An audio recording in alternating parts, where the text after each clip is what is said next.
Perfect. We're live on Facebook, we're live on YouTube, and of course, we're recording for the Feel Inspired podcast as well. So, welcome everybody to the Feel Inspired podcast. I'm, of course, your gracious, wonderful, sexy, hunky host, Amit Sodha. And with me today, I've got an amazing guest, and I cannot wait for you to hear her backstory because I've known Kajal for not that long. I think it's probably been about a year and a half.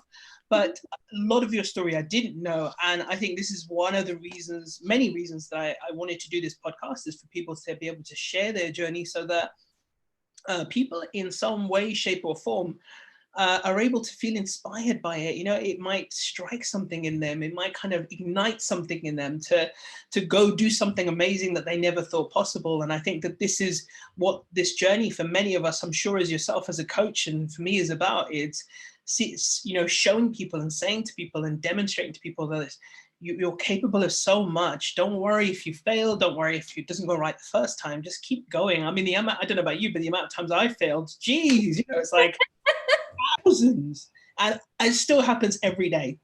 Failure is the reason we're here. You shine more. The more you fail, the more you shine, I believe. You're shining right now with the turquoise, the sunshine on you as well. There you go. But no, thank you so much for taking your time out and being part of the Feel Inspired podcast, episode 10. Everyone, please do give a round of applause to the lovely Kajal Mehta of Kajal's Healthy Kitchen. So Kajal, I would love to hand over to you to give because I could never do it justice. So I'd love for you to give everyone a sort of 3 to 4 minute introduction about who you are and kind of how you've got to where you are today. And just tell everyone a little bit about what you do. Like, for example, I know you do a daily live on your Instagram as well, and you kind of do a quick kind of cookery Instagram show. So give everyone a quick upshot of what it is you've been up to and how you got to this point. Right. Okay. Thank you, Amit. Thank you so much for having me on board today. And it's such a pleasure to be invited and to be able to reach out to so many people out there. So I am Kajal. I am Kajal from Kajal's Healthy Kitchen. Many of you people know me as also Kajal Discover Wellbeing. I am also a mother of 4 beautiful children, and my journey is all about health and well-being. So, people always think of Kajal and they think, oh, that healthy lady. It's not only about health, it's also about the mind, body, and soul. And that is where that whole circle of my story comes from there, So I'll tell you a little bit about myself, why I do what I do. We'll start with that first. And yeah, are we okay? Absolutely, please. Yeah, absolutely. Sorry, carry on. Do carry on. I'm just sharing the video. So my journey with health coaching started when my mother was diagnosed with 4th stage of cancer when I was 18. I was expecting my first baby. And okay. Yes, and doctors told her that it was already too late for her to have any treatment. So she was given days to live, and that was a very, very shocking thing for me and my family because we were a very simple family. Nobody had ever heard of the word cancer in our family in that sense, and it was quite a shocking thing then. Well, good thing was there's always the good side of everything that happens. There's, you say the bad happened, but it's also the good side of it. And the good side it was that my ex-husband who had amazing knowledge about health. And he said, look, guys, there may not be some medicine, what the doctors may not be able to help us, but I have worked in health shop and I have some knowledge, and maybe we can treat her through a juicing diet and some, healthy eating and changing a bit of lifestyle. So we said, okay, if there is hope, why not? So we read, everybody was given books to read, and, we went and bought the books from the shop, whatever was available. And there was only one book that was available at that time, actually, I remember, which is called Health in Your Hands. And I remember that one, The Health in Your Hands. Oh, of course. Oh my God. I mean, 28 years ago, there was barely anything, and we didn't even. I mean, our family, we were so simple in that sense that we didn't even have access to anything like laptops or anything like that. So we were okay. Books was the only thing. Read books. Okay, it said you can improve your life through cutting down on things like salt and cutting down on oil and going on juicing diet and whatever it said, we were on it, and we were so lucky that we used to own a farm then. So uh, started growing all these organic things and wheatgrass and alfalfa and name it, what we now know as superfoods. Back then, 28 years ago, it was just like things grown in the backyard. So we started working on mom, and I still remember to date that when we say to mom, there is hope, and you know what, you'll have to give up salt, you'll have to give up oil. And I remember she said, I might as well die. Oh, And yes, that it is a tough thing sometimes when you feel, because even sometimes when people are expected to give up something, that creates a sense of mourning for some people. totally, and So, especially with the Gujarati families, yeah, we are so foodies, like, dokra and pav bhaji and lapsi and all that. And, you tell somebody that you're not going to eat oil and salt. That's the biggest, like, wow, shock. two main ingredients of Indian cooking. So yeah, so anyway, but changing then, this is back 28 years ago.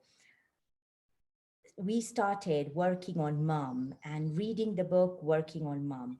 But we started seeing lots of miracles happen. Third week, fourth week, sixth week. And you know what? To cut the story short, mommy lived for years, and Wow. mommy didn't only leave. It wasn't about the quantity of life; it was the quality of life. I saw the magic happen through food. I saw the magic that food can do to your system, to your mind, to your surrounding. I saw what changing of lifestyle can do to people, and making these little changes, bringing a little bit of yoga, bringing a little bit of meditation, bringing a little bit of social care around us. We saw a tremendous change in mom's health. And we never talked about cancer after that, because she never wanted to see doctors. She never wanted to go to the hospital. And it was all about food around her. And through her, every single person around us, we all wanted to bring that change. So my kitchen changed 28 years back. I then had four children, and through those four kids, my health all depended on what I ate. My kids grew up eating healthy food. I fed them well. Everything had to be through diet, and they are. My eldest son is turning 27 next month, and Wow. you know what? Touch wood, he has never been to the doctors. Everybody in my family is healthy, and I believe it's through food. So this is what Kajal's Kitchen is about. It isn't about those hundreds of courses I may have done of, people know me as a Reiki healer, as pranic healer, as baby yoga teacher, as health coach, as this, as that. I would like to be known as somebody who has come with experience, and that is my university. Actually, that is my. I call that. It's a blessing to have this kind of a knowledge when you have worked not just with my mother, but after that, hundreds and hundreds of people we worked with in through this journey of treating people and advising people. So yeah, that's my story, and this is where I am today. Wow. Firstly, I don't think anyone out there, me included, believes you have a 27-year-old son. No, no, don't believe it. Lying, lying. Complete buckwass, as we say. Thank you, thank you, thank No, you. but that's just, I mean, it's incredible. And the fact that you were talking about health in your hands as well, I mean, that's hilarious, because I thought I was the only person who knew about that book. books, remember, Amit, it was one of those first books that, it had the same guy had written about urine therapy, all these I remember different that. therapies, my God. And it was a hoo-ha in those days. But Yeah. I'm I so remember glad. there was a lot of kind of people taking the taking the mick about the urine therapy, and then Yeah, but what I really took away from that book was the acupressure. I love yes, the idea of acupressure. yeah, yeah. That for me Yeah. was like the and I still do some of that to this day and age as well. So but remember, we had like 10 copies of that book. I had no idea why. We had Yeah. like loads of copies of that book for some reason, and I think we'd used it to give away to people as well. Yeah. But it was just it's incredible to hear you say that. Brings back so many memories as well. Yeah. But I mean, in addition to that as well, I mean, like you've had been through what strikes me most is that you've been through, a massive whirlwind journey, and yet you are here, you are smiling and beaming despite everything that you've been through. So I want to kind of, if you don't mind sharing a little bit more about sort of your journey up until this point. I know you have an amazing partner called Paul, that wasn't always the case initially. You've been married before, and you've obviously you've been through.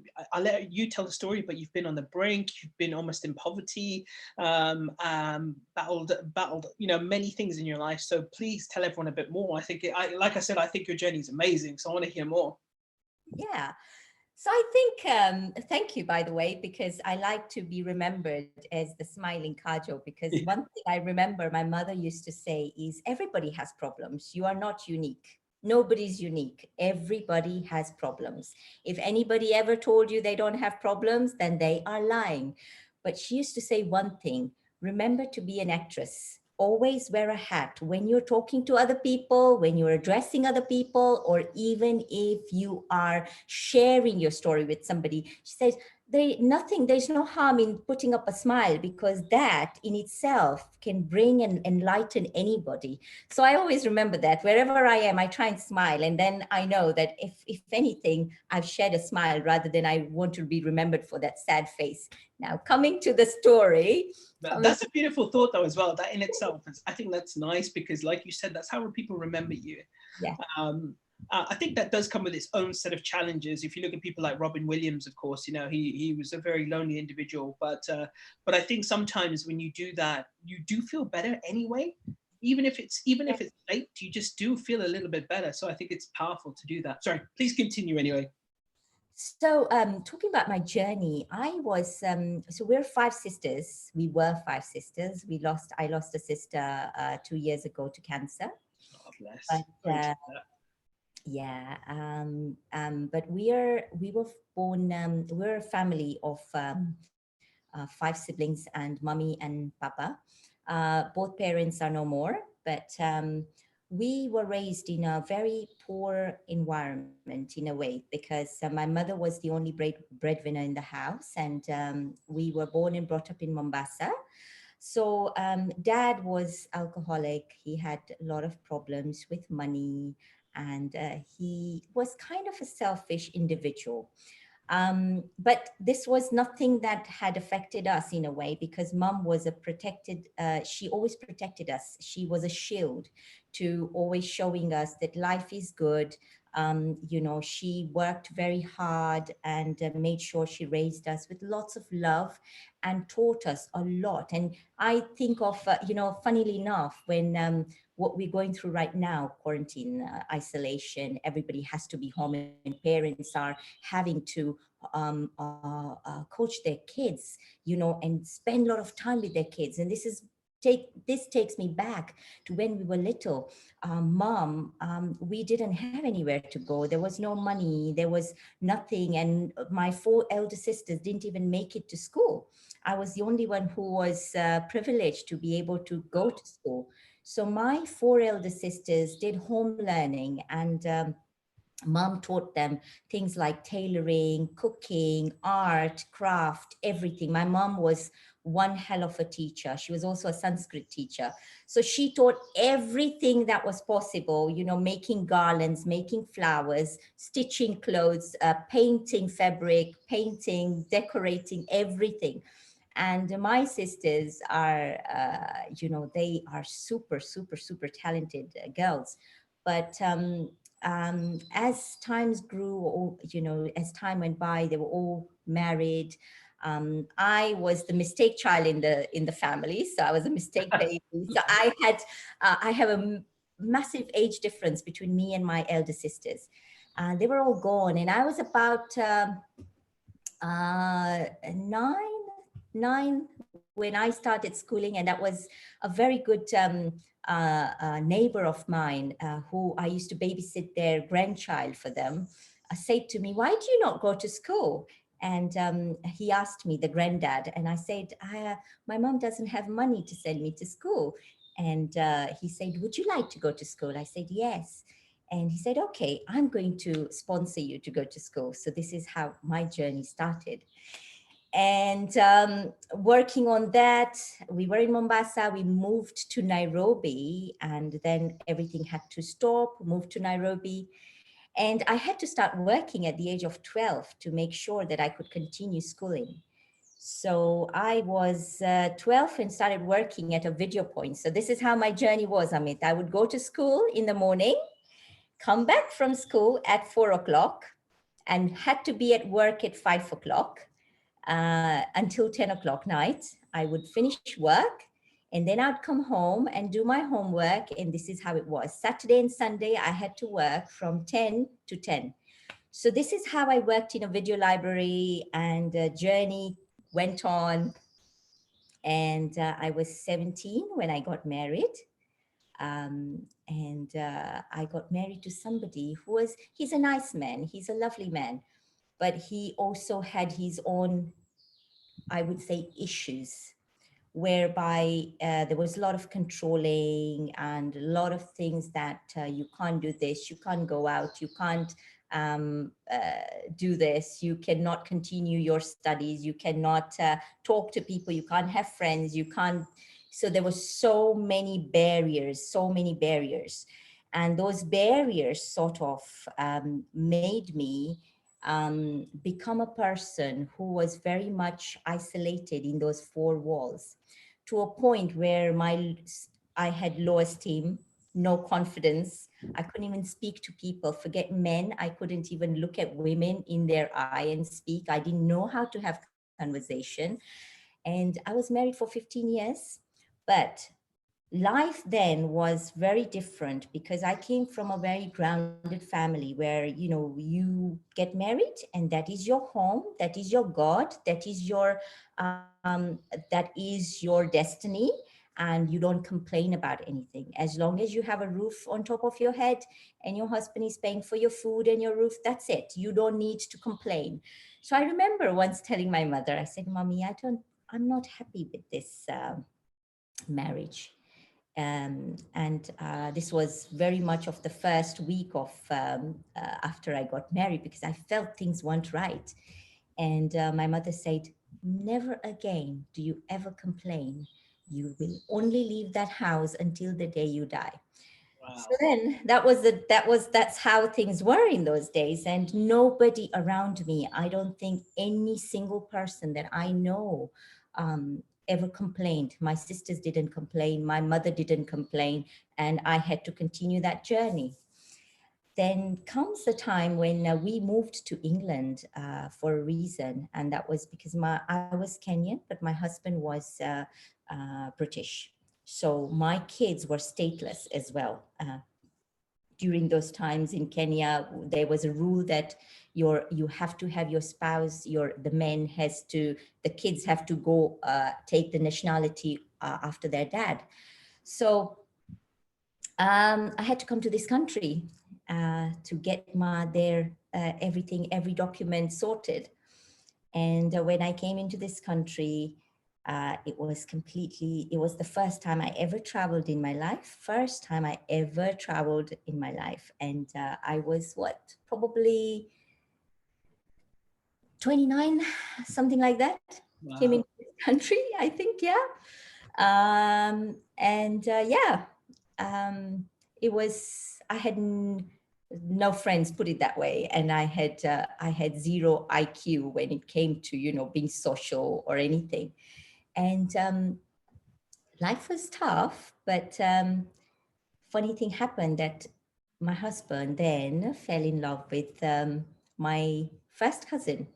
Wow. Okay. This journey had to change. Now, this is what I called the universe working in its own way, you know. And my husband fell in love with my cousin. And this then kept on going and going and going. And as I said, that I was married in a family which was very much, cultured. I came from, Orthodox style. yeah, society, this, that, all that was such an important thing to sort of follow the rules. So everybody kept saying to me, this will fizzle out, Kajal, just calm down, don't do nothing, don't do, just relax this. And I remember a year going by, the 2 years going by, and nothing changing. And I then became like the nobody. Even though you were to the society, you were the woman, but then you end up becoming like nobody. You know, and the whole journey was very, very difficult. And when I say difficult, I don't think like now it is so different where you can talk about depression, you can talk about mental health. But in those days, it wasn't possible. Even if you say, I'm not feeling well, you still have to get on and still smile and still welcome the guest from, and say, you cannot even complain to say, today I'm not going to cook, because then you're in trouble. So there was no space or time for you to breathe. And I remember I became, as I said, nobody. I was nobody, and I lost my identity. I lost my identity as a wife. Um, and then, of course, it was all about this other woman. Time went by, and you start thinking that, your dreams are dead. You've lost what you have thought of all these years, because you married for 15 years. You think that you have lost all those dreams that you had built, that my kids will grow up, I'm going to get them married, I will do this, I will have family around me. Suddenly everything seems to be, everything seems to just crash. And it was all happening. I had to take care of this other woman. She was pregnant. I had to take care of her. It was all part and parcel of being in this marriage, um, it was all about society. Put it that way. I'll be very honest with you. And it wasn't anybody's fault. I wouldn't say it was anybody's fault. It is just the way things are. There's so much pressure on everybody, not just one person. I'm sure he probably wanted to leave, but he didn't know how to leave, because he probably had to answer to 10 other people around him. I don't know. But I'm not going to sit here and just blame somebody, but I'm going to talk about myself. How I saw things was, I just felt everything was so unfair. I felt like, wow, one day I had everything, and then the next minute I had nothing, right? And at this point, financially, we were very, very okay. But they say money is not everything, even though, in other words, we can say that without money, there isn't much you can do. Mhm. But there is that aspect where you may have everything, you may wear gold and Rolex, but then in your heart, you're so empty. And that is how I felt. I felt like I was so empty and I was so unhappy. But my kids were young, very, very young kids. And I had to every single day wake up and smile. And remember, mom's voice kept, buzzing in my head, that smile and be the actress and, do things, carry on. And I had to. And I remember a point when um, I was in the hospital, and uh, I was uh, I was released from the hospital, And I had a friend next to me who, this friend was also from back in Kenya, where we studied together. She was there and she was kind of doing some form of business with my ex-husband. And she kind of realized that something was not right in this house. A lot of nonsense is happening, but there is no voices being heard. So she came for my rescue, and she said to me, "Look, Kajal, this is the chance you have to leave this. Otherwise, you're going to die." She said, "You will die." And I remember her looking at me and she saying to me, "Look, if you die, you will not be able to make anything, do anything for your children. Forget, like right now, you're saying to me, I want to be in this marriage because my children need this. They need a house. They need somebody to, pay for this, because you are so baseless, because you feel you cannot do anything on your own." But she said, "Kajol, there will be help. You need to come out of this. If you don't come out of this, you're going to die." And her story at that time was that she said, "This guy is going to probably kill you if you don't accept his second wife." And I said, I still thought he wouldn't do things like that. He's a nice man. He wouldn't do something like that. But then at the same time, when you are under depression and your mind is totally, not working, you do something. There are voices that speak to you, and then something does guide you to doing probably the right thing. But at that moment, you don't know what is right and what is wrong. And I still. Hold that thought right where you're up to. Yes. Let's just recount this, right? Because it's just incredible. Like you're married at 18, yeah, you've got kids, your husband, huh? Married What was at that? 17. Married at 17, sorry, beg your pardon. You're married at 17, you've got kids, your husband falls in love with your first cousin, she's pregnant, and you're still managing to keep a brave face, up until this point. It's like just, this is like a Hollywood film. It literally is. It's like something from a Hollywood film so far, and we haven't even heard the whole story yet. It's just absolutely incredible that you kind of like were able to, you had the mental fortitude to go through this. And I'm not saying that anyone who is going through something like this doesn't, who's struggling, but something inside of you kept you going, right? Something was keeping you together from falling apart. And I have no idea what that thing was, but I just feel blessed by the universe. I cannot tell you whatever, because if I look back at where I was, and I look, and there are people who know me where I was, and they look at me today and they're always sending their blessings, and also they get a shock of their life. My God, is this you, Kajol? They think this woman couldn't talk. This woman is, now on social media. She is like, wow, she's, here, and she was there. But I say to them, if I can do it, you can do it. If I could do it, anybody could do it. And it is my kids that kept me going. And I remember. yeah, you were saying you were there at that point where your friend said that potentially, your husband could end up killing you. Yes.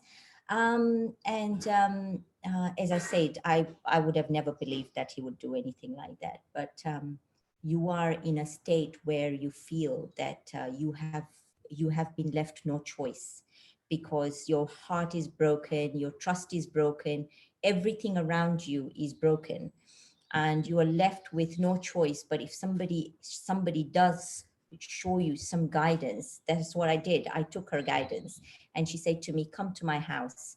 So she had a 2.5 bedroom house. She had 2 kids, and took me and my kids into her house at this How many point. kids do you have at this point as well?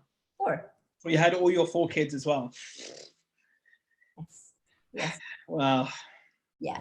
And had uh, it was funny because it was me and my 4 kids lived with her for a few weeks until she got us through the council, got us a house. And we moved into that house, and from having a beautiful, beautiful, massive house and having cars and luxury and money, I went into having nothing. And I had to do many jobs. And when I say jobs, remember, this is a woman who had not never worked from the age of 17 to the age of 30, whatever. A woman who had lost complete, total confidence, a woman who couldn't speak. I used to shake when I was speaking. I used to literally shake. My hands used to shake. My speech was never. I wasn't able to even speak. Sometimes when I was asked questions, I used to get scared. Um, she said to me, "Kajal, what sort of jobs can you do?" And I don't know. I don't think I can do anything, you know. Please find me something that I have to hide from people, even if it is in cold rooms. I don't mind. But I said, I cannot face people. And she said to me, no, no, but what? She said, I said, look, I don't know. I said, so far, all I have done is cooking. I said, so far, all I have done is, I said, I've cooked for families. I've cooked for, because we were a big family and we used to have all the time guests in our house. I said, all I have done in my life is cook. So she said, okay. So what she did was she put some words out to, a few friends and family and people. And through that, I got some jobs of cooking. While I was doing that, I also started studying, working. I worked in many different places. And to cut the story short, there was a point where I was working 3 jobs in a day, looking after 4 kids, dropping them, picking them from school, feeding them. Had no family here. And the family that I also had were kind of torn between 2 parts. There was one me and one my ex-husband, and there was a lot of politics there. And there I was criticized for leaving my husband, because I was told that if you could have just stayed there for a few more years, the girl would have fizzled out because she was 22 years younger than your husband. But she didn't fizzle out. She was there for a few, I think, years or whatever, because I had no idea what happened after. But yeah, he was out of the scene. He went out of the scene for a few years, and uh, I raised my kids. I raised myself. Raising my kids wasn't as difficult as raising myself, because it is that heavy burden every single day you live with, that the pressure of seeing your kids. And if you have one, those of you who have one or two, you know how difficult it is to raise kids. I had 4, so it was tough. It was very tough, but I always used to remember that hat, wearing that hat. I never showed that I had problem, because sometimes when you show a lot that, your vulnerability, people take advantage of you. So sometimes showing your strength, even if it's becoming an actress, is the best way to move forward.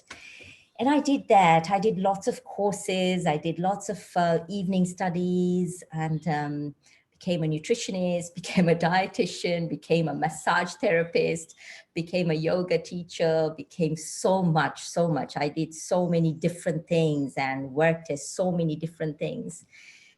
And then started my company, Discover Wellbeing, where I was doing health coaching, and also I was running my Reiki healing, pranic healing, massage, and working with women, more women.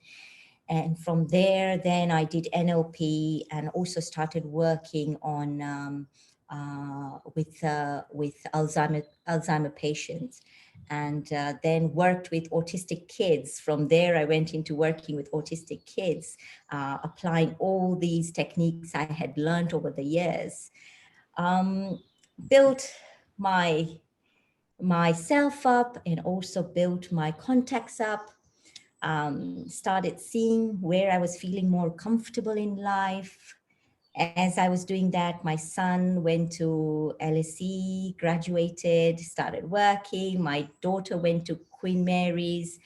I graduated, started working. My son, the other Jay, third one, is at LSE doing his third year now, and my youngest one is at Nottingham. So fast forwarding life, I made sure that my kids had amazing, good education. That was one thing I always dreamt that I'll make sure they are standing on their 2 feet and never do they have to depend on anybody. But at the same time, I applied the same rule to myself. I said, if ever I start my life again, I will make sure that I feel grounded. I feel empowered in myself, and never do I ever want to depend on anybody else. So I did that. And, 7 years ago, of course, I met Paul, and I met him online. And this was, of course, creation of my kids. They put me on, they kept encouraging me. They said, Mom, look, you are, doing well in your life. You are such a happy person. People like to be around you. You're pretty, you're this, you're that. Now you just need to have a companion. And I say to them, which guy would want to date me, a woman with 4 kids and so much stress in her life, And they said, Mom, you'll be surprised, Yeah. and I remember them saying to me, you're not looking for a father figure for us because you've done that job. You are the father, you are the mother. We don't want a father in, figure, but what you need is a companion. So make sure when you're looking for a man out there, you're not looking for, is he going to be right for my children? No, make sure you find somebody who you can see as a friend, somebody who you can see as your companion.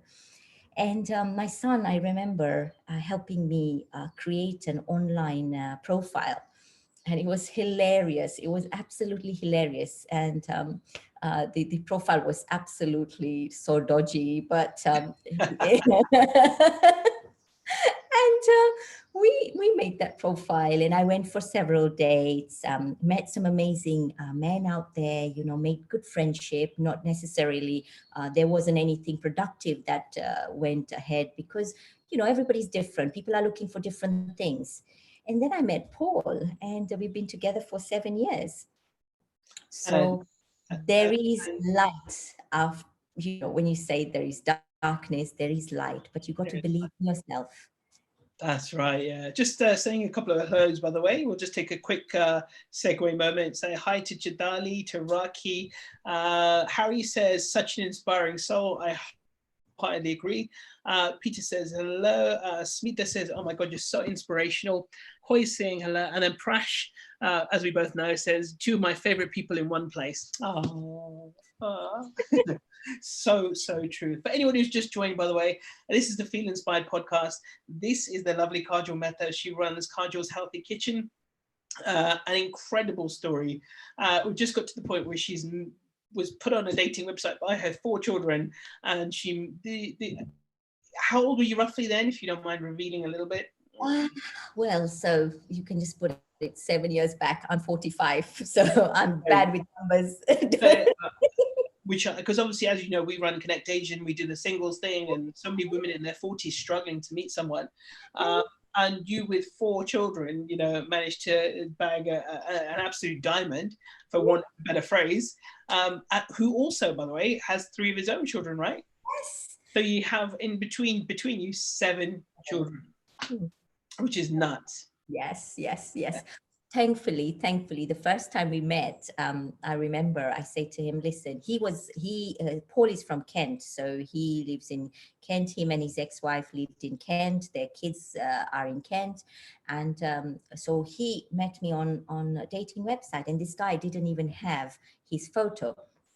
So he started writing to me. He was writing to me, and I said, hey, I said, either you are not a real person or you're married and just cheating on your wife. Which one of the two? So, and I said, and he said, none of those. He said, look, I've just separated from my wife. And he said, I'm living on my own. I've moved into a flat.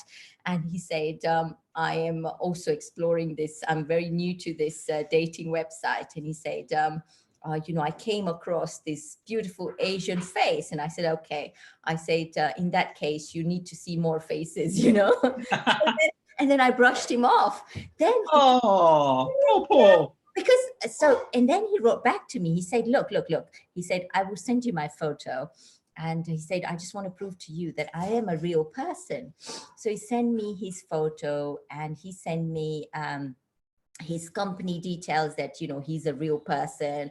And if I wanted to do a bit of research of who he was, I said, okay, this is a real person. So I said, okay. Then I read his emails, and this guy could write. Wow, he could write. So he was writing these beautiful emails, and I thought, okay. So before I even liked his, Smooth talker. yeah. So Yeah. even before I liked his face, or I saw his face, I actually fell in love with his writing. And that's the most bizarre thing, right? Well, no, I think that's not bizarre in some way, because you kind of want to love with someone, you fall in love with someone's soul, really, don't you, before anything else? And that's what you did. And what better way to express someone's soul than through their writing? Yeah, So true. yeah. Uh, and like I said, for anyone who's just joined again, 7 children between you. Yeah. And you both recently got married, didn't you, as well? No. We got engaged, not married. Oh, beg your pardon, sorry, my apologies. They got engaged, and there are plans then to get married soon, I would imagine. Not yet. Not No, the right, no, right. Yes, definitely. But yes, we have 7 kids. Now I'll tell you something about the 7 kids, by the way. So the first time, I just got to say it's 7 kids. Like, does anyone else think here as well? Von Trapp family. first time we met, I said to him, 7 kids, no way, no way. I said, and he said, look, it will be fine. They are at an age where they're very similar age, very similar age, And I said, okay. So we took them to on a holiday away, and I remember it was Paul, me, and then people looking at us. Oh, gorgeous, lovely couple. And then behind us was a train of 7 kids. 7 ducklings running behind you. Oh my God, that's so funny. Oh, that's incredible. Though. I mean, what an amazing story, and that's brought you to this point. And we've obviously talked a lot about your story now, which is just simply beautiful. And you are beautiful inside and out. You've got such a radiant personality, and that shines through. And we haven't even touched upon your current, well, your not just your current, but your passion, which is obviously the cooking, which is what we wanted to dive into a little bit as well. But before we kind of get onto that, I just wanted to ask you one thing to put, and I'm going to create this into a soundbite for all the ladies that I know who are in their sort of 40s plus category, struggling to find someone. What was kind of your mindset at this time? Not only your mindset, but what was your kind of attitude to this whole process that led you? I mean, how long was it between you being put on this dating website and meeting someone? I know you said you had several dates, but how long was it? And what was your mindset and attitude you went out with? So I'll be very honest with you. The attitude I went out with was, I'm going to pass my time.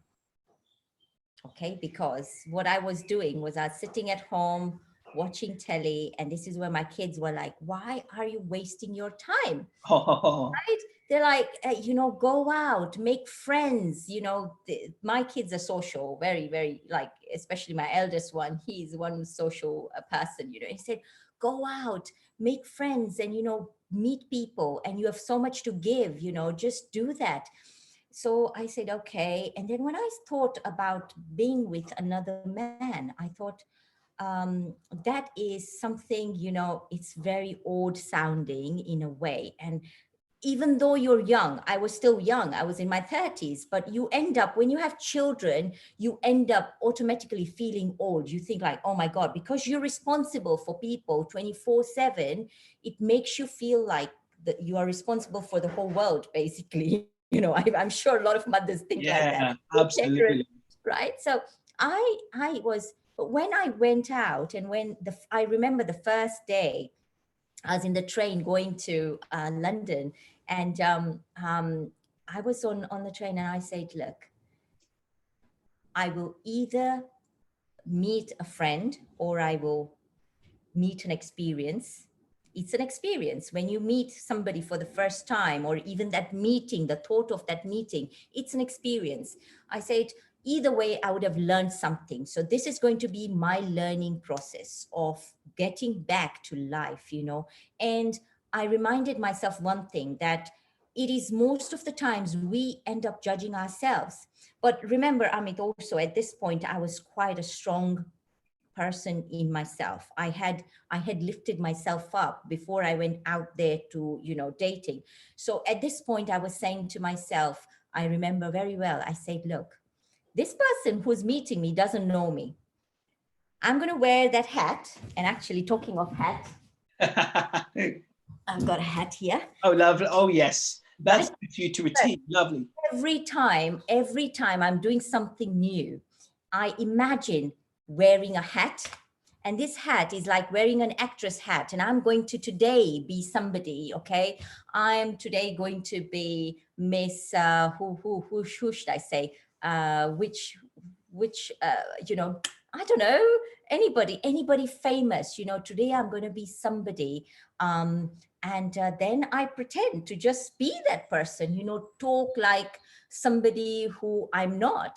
But then it is that way that, you feel it is that fear of being judged that stops you from doing something, right? And when you leave that fear aside and then say that, okay, Kajal, stop judging yourself. Nobody's judging you here except for yourself. This is what I Absolutely. have to keep telling myself, I just want to say amen to that point, right? So Yeah, true. yeah, it is. And I kept saying that to myself. And when I went for, I remember the first date, the first time I ever stepped that boundary, um, I was shaking, my hands were sweating, and I had to probably go to the loo like 10 times, between. And You I get kept saying, nervous. That's always the way, isn't it? oh my God, I kept saying, oh my God, I think my kids are okay. I just have to check on them. And it was so funny. The person that I was seeing actually said to me, listen, is this your first time? And I said, yeah. Yeah. I said, it is my first time. He said, look, don't worry. Let's just be friends and, this and that and this and that. And it became so relaxing. So sometimes, I'm not saying all the time, sometimes being yourself here and telling that to yourself that, you know what, nobody's judging you, and there is nothing like when you're not on MasterChef, that you're being watched by hundreds of people, or you have to do your best or anything. Just be casual, just be yourself, relax, and always remember one thing: you have already been through a lot of shit. What worse can go wrong? Right. Exactly. True. 100% true. You have lost so much. That is why you are in this situation. You have lost a lot in your life. Now you are at some point where you want to improve and you want to grow and you want to shine. So why do you actually, what is there to lose? If anything, you're only going to learn, right? So true, right? So true. Let's just say hello to a couple of people. Hi to me here, by the way, to Divya, Divya Nikaja, Divya Parekh, also to met Prasha, Miss Coys earlier, and to Shahid as well, who's just wondering what we're talking about, and to Banastri, good evening, hello as well. These are all the international lot there as well. So that's, I think that's beautiful, and I think that really sums it up. You mentioned about firstly not judging yourself, and you lifted yourself up, and I think that that is paramount, because if you're expecting someone to complete you, to fill you up, to lift you up, it could be taken away just as quickly. And so that's why it's so important to fill yourself up with love. Beautiful. I love it. I love it. Before we completely run out of time, let's talk healthy food. And one thing I will say is that for anyone listening right now as well, Kajal does a live on her Instagram every day at 5. Almost Monday to Thursday. I do it at 5 p.m. And you basically prepare a dish live as well, don't you? And the one thing that will frustrate with you when you watch this is just how easy she makes it look. Now, it is probably quite easy, right? But for an amateur like me, it's a little bit more, I find it a little bit harder. As you know, I've got a beautiful wife, and she makes amazing little concoctions. And I showed Gaja earlier, she made this awesome bell, which I was eating just before we started the live. Yeah. And she's wonderful. She makes some amazing dishes and stuff. If she was here now, she would say, she would say, I still need to learn a lot. And, in terms of cooking and making things, and especially traditional Gujarati dishes and things like that. But she's such a dab hand. Whereas the only thing I make well is coffee. That's about the only thing I really make well in the kitchen is coffee. So talk to me about, how does one start becoming, a dab hand in the kitchen and also healthy at the same time? Because like I said, you just make it look so easy. And how how do they do it? So what you're doing right now, Amit, your job, what you're doing, you're hosting me at the moment, you're a great host, and you make it sound so nice and fun. I can take the same thing to you. How do you do it? And you will say to me, Kajal, this is my passion, this is my love. So what I do and what my job is very much filled with a lot of love and passion. That is why for me, it just comes out naturally, number one, and number two, it's filled with lots of love, lots of passion. And then when I project it out, it is very much, it's received in that as well, that people get that energy, that my god, yeah, we felt it was very easy. It was so colorful, we fell in love with it. And they say, isn't it, before you eat anything, you have to fall in love with the plate. And this is a story I'd love to share. So people find my food very creative and colorful. Now I'll tell you, remember in the beginning, we talked about my mom not eating salt and oil and all Oh that kind yeah. of food. So the her food was pretty much bland, and she had to eat that. And whenever you'd present a plate of food to her, she would say, "Oh, look at this color and look at this food," and and sometimes you'd feel really bad inside that, my god, you know why can we not just give her the food that she wants? But at the same time, it's not good for her health. So then I started, it became a mission for me, to make sure that whatever food we were giving to her, presenting to her, the greens, the reds, the orange, all these lovely, delicious, healthy food, it was also designed so well in the plate.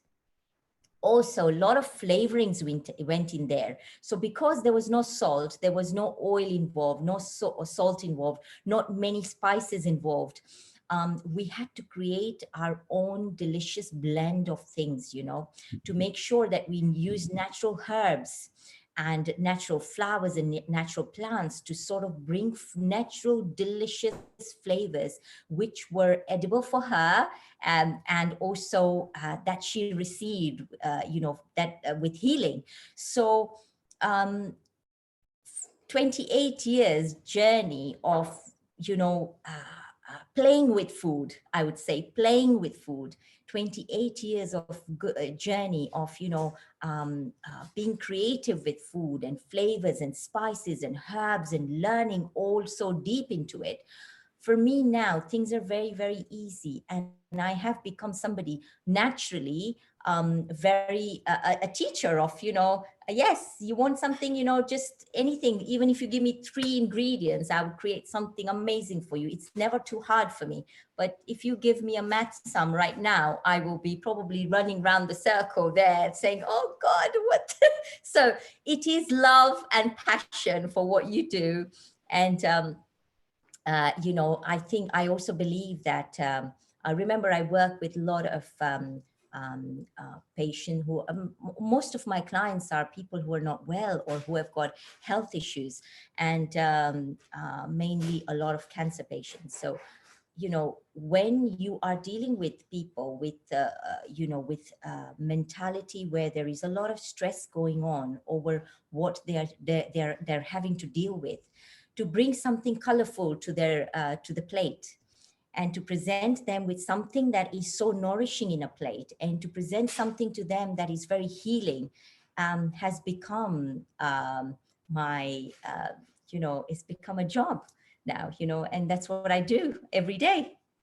Wow. And if you honestly, people, if you see what she does, the creations she makes, they just, and I say this as well. I had a friend on the podcast, an episode 4, who's a fellow vegan, and we were just talking about this, and I mentioned that I think that making something visually appealing is just as much a part of the process as making it taste good. Because I think that, you know, we have that bit in our brain that when you see something tasty, it's going to taste that much better because it looks tasty. And and also another thing I would like to add is I sort of broke that rule of, sticking to the ancient way of cooking. So, where it was like, let's make dal and bhat, I would make dal with just anything. I would even make dal the same way you cook dal. I would make it using any vegetables, or, I just didn't stick to the same ingredients. I bring a lot of different ingredients into making rotli, or making tepla, or whether you're making a biryani or you're making pasta sauce. Everything changed. There's no one rule for everything. Cooking has to be very creative, and to cook you have to be you just open your mind. Also, you were saying that you were talking about this vegan person who was, there is a lot of veganism going on at the moment, and there is so much of there is a gap in the market for people who are turning into veganism. But at the same time, there's also worrying process where people are missing out on a lot of nutrients. So this is where my job is. I run a lot of vegan cookery classes where I kind of teach people how to make sure that even if you are going through this transition of turning from vegetarian to vegan, make sure that there is enough protein and balanced diet in your plate every single day, be it breakfast or lunch or dinner. Make sure you're being very mindful of what you're eating, because it's very easy for us to follow a diet. And as people who follow certain particular diet, if I were to say to somebody, have this online. I remember the other day we were doing live and somebody says, is olive oil good for cooking? I don't give advices like that, for because there's no one single advice for everybody. Every individual is different, so olive oil may be good for you, but depends. Even if you have got cholesterol issues, or if you're diabetic, or if you're suffering from high blood pressure, or you are suffering from thyroid issues, there are certain oils which are good for you, and there are certain oils which are not good for you. There are certain ways you should cook, and there are certain ways you shouldn't cook. So so my cooking, what I generally teach on my live at 5 is very general cooking, very, very general cooking. But the classes that I run, which are mostly focused on hormone health, menopause, and vegan food, and oil-free cooking, all these are then, that is when I go more into depth and more into one-to-one individual diet. And yeah, talking of colorful dishes, it is very, very important. Even in my classes, I make sure that every individual, I become like a headmistress. Like Kajal. Do you know, I'm going to confess something right now. My biggest challenge is one thing, if you ask Niyati, she would say the same thing, is that is the, like when, especially now as well, right? So we're all home more. So having to obviously be at home more, cook more, etc. Right? So if you're someone who's working in an office, you might get breakfast on the go, lunch at work, and then come home and you have one meal, right? One home cooked meal. But now, obviously, now it's 2 or 3 home cooked meals. And it's all the washing and dishes and everything that goes along with it. And you make you look so effortless as well. Does that element, I just have to ask you, this is a fun question, does that element ever get on your nerves and you think, oh God, I've got to do the dishes now and all this cleaning up and that and this, that, the other? Okay. So or have you got your kids that well trained that you get them? Oh my God, my kids can cook. So as I'm doing this with you right now, my son is cooking. So it's his turn to cook, and Tell him to come and say hello, by the way. He's making dinner tonight, and my other son, the younger one, made lunch today. So it's like everybody in my house can cook. Every single person, all 4 kids are well trained to clean, cook, and look after the house. It's something I have given them that as well. They'll have to inherit that as well. But talking of what you just mentioned, I think this isolation period is teaching us something. And it is just teaching us something to also be more creative. And I take this part of washing up and cleaning up more extra and all that as part of my exercise, part of, stitching up the gaps between where we have a little bit of an extra time, part of being bonded, doing some bonding, getting to learn each other. So I see a lot of my kids, the way they clean up and the way one picks after the other, and how it all it's amazing. We've made it part of fun. So depends on what you see and how you see things. But my advice to people would be, make this time, this moment, live in the moment, wherever you are, whatever situation you are in, live in the moment. And if this is the time where you are, where you've had to cook 3 times meal, why don't you think of things like this, that you're going to become a better chef. You're also going to be more, if you are being more mindful about what you're going to be eating, and you're going to be an expert in washing up dishes next time. I'm sure most people didn't go out thinking that was going to be their vocation, but you'll be more organized. How about that? Definitely, that's so true. But it's like I said, it's just incredible, and I think that that you make it look so easy, and but also that your family share all of that responsibility. Yes. And so, as me, as Mr. Not So Good Cook, right? So I'm going to ask you a direct question now. So Nidhi has taken the lion's share since we've been at home. I'll do the occasional bit, but not often enough, probably. And I do feel bad about that, right? But I'm quite good. I'll do the afternoon fruit salads and things like that, the snacks and things like that. But tomorrow night, I would like to cook for Nidhi because she's been doing most of it. And what can I put together? All right, so like I said, I'm a vegan. I've got loads of veggies and stuff in the fridge.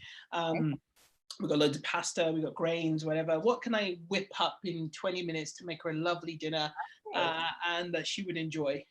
So if you go on Kajal's Healthy Kitchen page, or even if you go on my IGTV, you will find, or also if you go on my website, all these recipes are there. There is a delicious, you mentioned pasta. I've got what pasta have you got, by the way? We usually we get wholemeal pasta, or like maybe rice and quinoa pasta. Okay. So is this the penne one, or is this the spaghetti pasta? So most of the time it's things like penne or things like that. Okay, so the penne one, why don't you make her a nice pasta with the white sauce that I have taught, which is vegan, of course. So you can use a vegan milk, and it's gluten-free as well. So nice rolled the pasta in that white sauce. The recipe is on my website. And then sprinkle some nice fresh herbs, whatever you have in your house, in the fridge. And then what you do in that pasta, put some lemon rind, okay, some nicely chopped garlic on top, sprinkle some raw garlic on top, drizzle some olive oil, and sprinkle some nice chili flakes, and that pasta will be delicious. Serve it with nice lovely salad. Lots of salads on my website as well. You can't go wrong. Lovely. Sounds idyllic. And don't forget a glass of wine, by the way. I don't drink either, but Nidhi does actually, so I can drink a glass of wine. I will have some water or a coffee or or something anyway. But yeah, can you believe I'm a teetotal vegan? My life is just so boring. No, I'm kidding.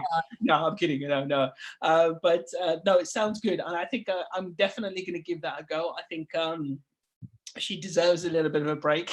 She works so hard as well, and as you can see as well, I'm a man who loves my food as well. This is how she keeps me happy. She's what's that saying about men? A way to a man's heart is through his stomach, and that's pretty. What do you do for her? In terms of food, what food I make? No, no, no, just food. Other things, good things. Oh, other things, good things. I do give her massages. I look after. I do a lot of the housework. I do the dishes. I don't mind. All the dirty jobs in the house, I will always do as well. Some of the really horrible jobs, I will do around the house. I do all the gardening. And things like that. So yeah, so I Do do. you think there is a balance? There is a good balance. I think it's relatively balanced, probably slightly weighted more to her. But honestly though, I do want to get better in the kitchen and be more creative, and have that ability. She does it as well, and I've seen you do it. Just to be able to look at some of the ingredients in the kitchen, just whip up something, even if it's a quick 15-minute dish, just being able to do that. I think that for me in itself is just a magical skill. And so that's the level I would like to get to. Yeah, you will, because you've got the hope there, which is good. You've got the idea settled in your mind that you want to do it, so you will. Right, cool. No worries. I'm going to definitely be checking out your page and getting more ideas from there, and not being afraid to experiment, I think, as well. And that's a key thing, right? Because it's easy to get quite daunted and not sure and indecisive and not even have a try. I think that's the worst thing, right? You said you're a foodie, right? You said you're a foodie. You love I am, yeah. Right? So think about this. So even if you can't cook, but it's that fear that you can't, is what is stopping you. But if you are going to start putting things together, even if it goes wrong, I'm sure the love that Niyati has for you, she'll be like, darling, this is lovely. Thank you. Even afterwards, she'll be like, no. I'm sure she will like it.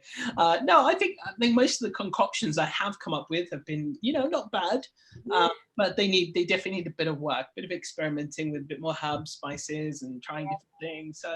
So I think from that perspective, though, definitely you're an inspiration to me, and I think that I will definitely be learning a lot from what you teach, and watching, getting engrossed in some of your videos and trying some of those dishes out and seeing how it goes. And I love it. I love the fact as well that you cater to, even the other day as well, you kind of made it vegan, even if it didn't have to be, you did, because then it meant everyone could do it. Because I'm quite passionate about that now. So yeah, so I love that. I absolutely love that as well. Thank you so much for that. You are an absolute treasure, a gem, and an inspiration. And I really, really, truly hope that you continue to go from strength to strength, and more people find your work and appreciate what you do, because it's just incredible. It's amazing what you do. It is. We're all growing together, Amit. We're all growing together. We're all there to support each other, and we'll make it. We'll make it. And I'm sure through this live stream, a lot of people, I hope they find the strength to know that, as I said earlier, if I could do it, anybody could do it. People just need to make sure that they sort of never forget one thing, that there is this inner strength that everybody holds, and also learning to be dependent on somebody, and then to be totally, to be reliant on somebody is one thing.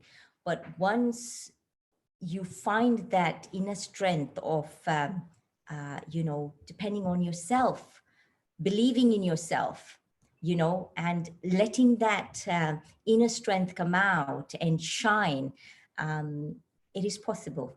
It is possible. And it was possible for me.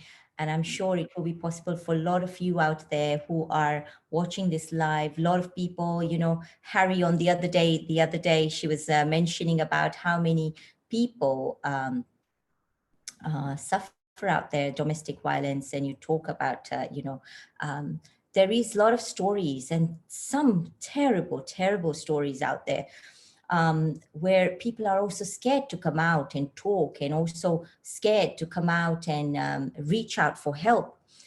But just want people to know that there is help. There is help out there.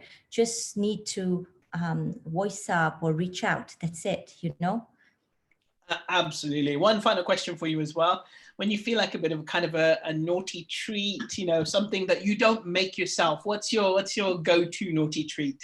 Oh my God. The one that I don't make. So there's two things, okay? Oh, yeah. Mm-hmm. One is fruit and nut Cadbury chocolate. Oh, nice. Yep, my wife loves that as well. Yep. And another one is chips. Yeah, gotta be done, right? Gotta be done. Love it, love it. And it's so nice to know that you're a little bit naughty as well sometimes. I love chips.